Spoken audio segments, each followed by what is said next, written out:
तो नायका का जब आईपीओ आया था तो उसकी लिस्टिंग बहुत धमाकेदार हुई थी।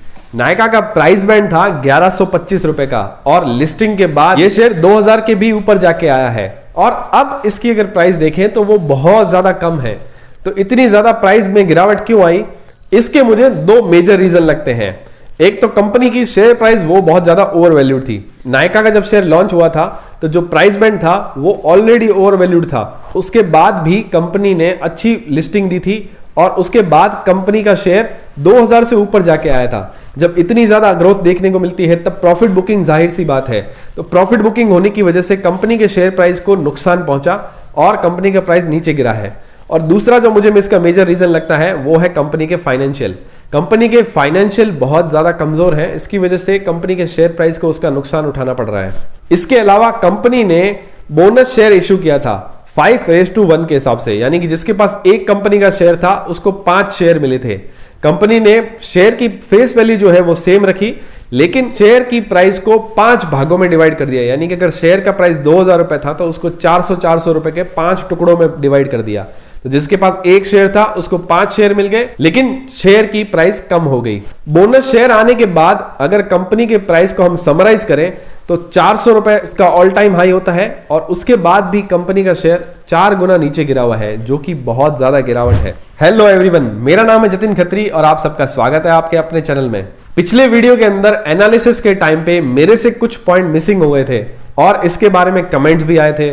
तो इस बार मैंने वीडियो में थोड़ा इंप्रूवमेंट लेके आया है और वीडियो पूरा एंड तक देखें, मैं सारे के सारे टॉपिक कवर करूंगा और हम ये जानेंगे कि अब नायका का नेक्स्ट टारगेट क्या हो सकता है, 80 रुपए या फिर 200 रुपए। वीडियो शुरू करें उससे पहले टेलीग्राम, इंस्टाग्राम और फ्री में डीमैट अकाउंट खुलवाने की लिंक मैंने डिस्क्रिप्शन में दी हुई है। डिस्क्रिप्शन में जाके टेलीग्राम चैनल पे हमसे जरूर जुड़े। तो अब कंपनी का फ्यूचर क्या होगा, उसका नेक्स्ट टारगेट क्या हो सकता है, उसके लिए हमें समझना होगा कि कंपनी आखिर करती क्या है और उसका बिजनेस मॉडल क्या है। तो नायका एक ई कॉमर्स वेबसाइट है जो कि beauty products, fitness products, skin care products और पर्सनल केयर प्रोडक्ट्स भी अपने वेबसाइट पे बेचती है और साथ में इसकी खुद की कुछ ब्यूटी प्रोडक्ट्स की मैन्युफैक्चरिंग भी है जिसको वो ऑफलाइन और ऑनलाइन स्टोर्स पे भी बेचते हैं।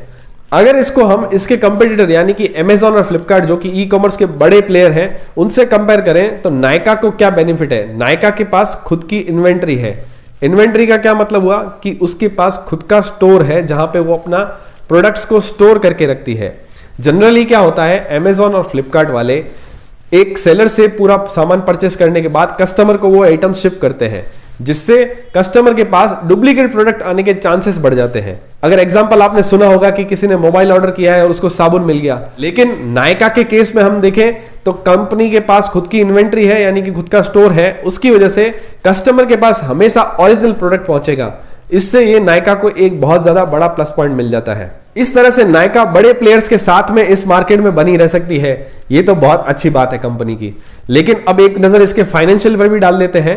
2019 और 2020 की तो कंपनी ने लॉस जनरेट किया था। जब कंपनी के आईपीओ की लिस्टिंग हुई थी तब कंपनी लॉस जनरेट कर रही थी, उसके पास कोई प्रॉफिट नहीं था। लेकिन 2021 और 2022 में अगर हम देखें तो कंपनी ने प्रॉफिट जनरेट किया है, लेकिन वो माइनर प्रॉफिट है। हालांकि 2 साल में देखा जाए तो रेवेन्यू के अंदर काफी अच्छी ग्रोथ है, लेकिन उसके कंपेयर में जो प्रॉफिट है वो बहुत कम है।